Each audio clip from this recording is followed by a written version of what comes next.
Hi, it's me, Rasheed, the coach, and welcome to the February 2018 issue of Catch the Coach, your newsletter for inner fulfillment, really, and meaningful success, meaningful progress. And this issue is all about love. This month is the month of love. It's synonymous for Valentine's and so on. But I want to take this away from what can seem sometimes purely the one level or purely the superficial, to explore love in more of its dimensions, really.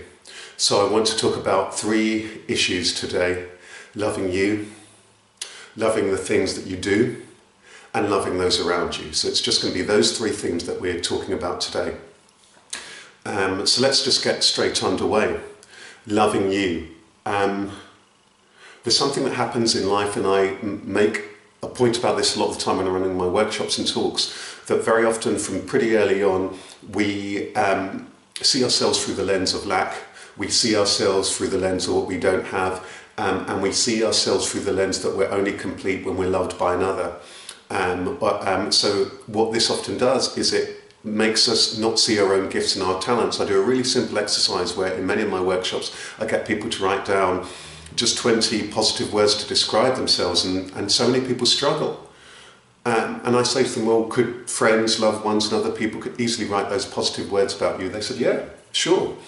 So there's a problem here that often we don't start with loving ourselves. We don't start with being compassionate to ourselves. We don't start with ourselves at heart. So the first thing is loving yourself as you are today. Really, with all of your strengths and all of your perceived weaknesses. That's really the key, that starting point of loving you. Because if you don't love you, it's going to be really, really difficult to open the doors and let others through in order to have that love. So love needs to start with you, and that means taking care of yourself. It means caring for yourself. It means not being tough on yourself, not beating yourself up. It means seeing your good points. It means really appreciating yourself, celebrating yourself, taking time for yourself and your health and all those aspects of yourself. So number one, love you. Now, second one is love what you do. Again, we spend 5/7 of our lives in the workplace, and very often what happens is that we often don't love what we do for a living. It happens all the time. I mean, I'm quite lucky that I coach people in all sorts of different settings, and I meet many people who are lucky enough to love what they do. Perhaps people who've decided to set up their own business, some people who've always been in caring businesses and so on, who love what they do. Some people in creative business who often do. But very often, life is this thing about, okay, I work hard, put up with a job that I don't really like that much and so on. It's so important to do what you're passionate for a living, and it can bring about its challenges. I've been there in the past with jobs that I haven't really enjoyed that much or I've fallen out of love with. So what is it that you're really passionate about? Where is it that your skills and your talents are actually at? What is it that you really, really love doing? And perhaps you do something that you love. I often point out this, I often say this to people. It's one thing loving what you do, and it's another thing doing what you love with love. So it's one thing doing what you love for a living, but are you doing what you love with love from your heart, compassionately? Do you really care about? Do you really do it in a loving way, where you're joyful, where you're appreciative of your job and what is it that you do? So that thing about loving what you do is really, really important. It might mean that you need to pause and ask yourself, hang on a minute, what am I really passionate about? What do I really love? And how is it a way that I can bring more of that love into it? It might be that there's certain aspects of what you do that is the bit that is really the clue to what you're really about. I found that my whole career in the past, it had a lot to do with communication and people, and I love the bits that had to do with people. And I'm lucky that now what I do takes that bit about the people bit, and it means that that's the core of my career. So second thing is loving what you do. And if you're stuck with that, ask other people who love what they do. How did you find what you do? How did you find what you loved? How did you go on that journey? How did you have the courage to follow that? And sometimes it might well be you just showing up to work with that loving demeanour. Maybe other people don't love what they do, but you do. Show up with that love and that care and that compassion for what you do. Third and finally, that brings us to the third one, loving those around you. Now, there are all these different categories of the people that are around you, isn't it? Friends, family, colleagues, neighbours, people who you live in the area with, and so on. And often this is a bit that many people find challenging on all sorts of different levels.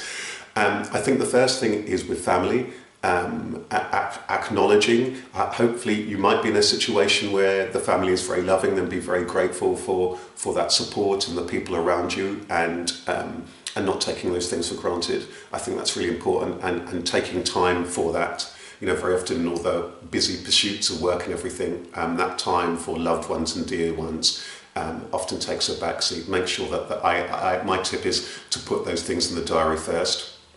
You know, really put those things in the diary first.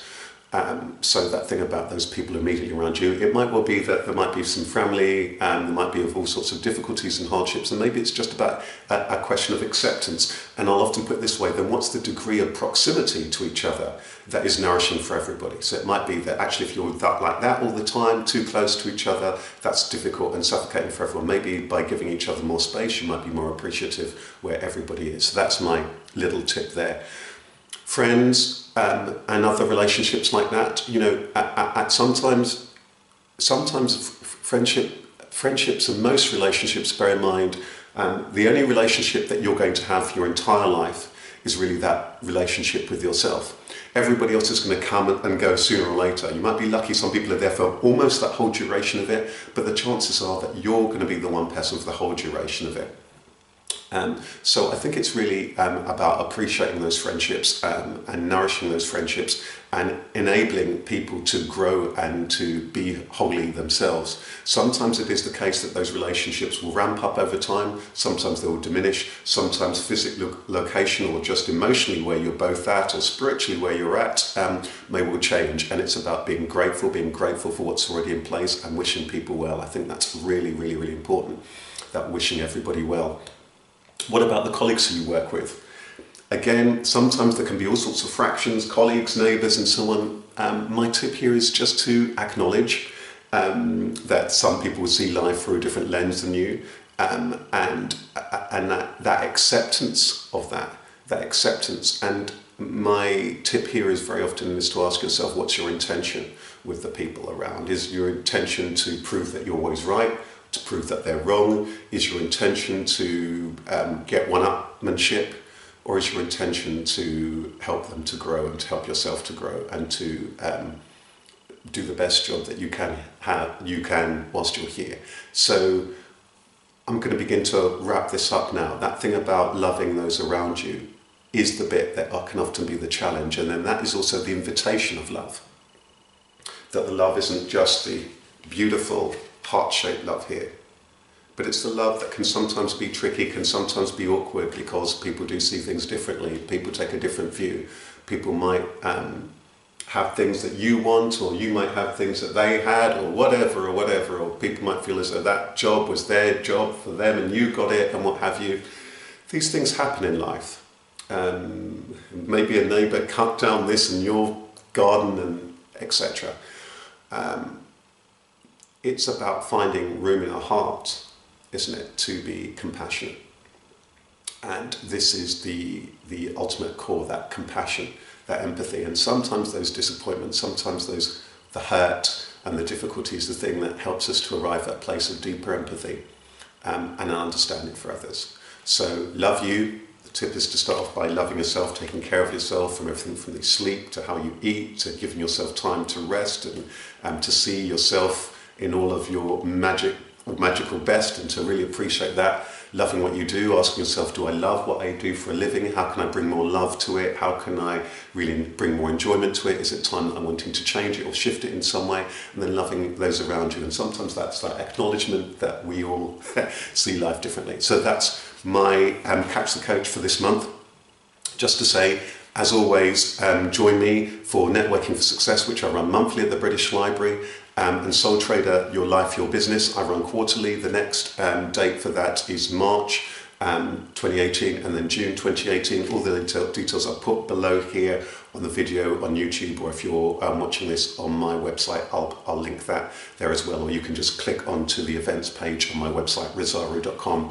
Remember that you can find me online, my official Facebook page. You can join me there. I've got an official Instagram page, and there's lots and lots of videos and tips and so on on my YouTube channel. Thank you so much. Sending you lots of love. Have a wonderful month ahead. Take good care. Bye-bye.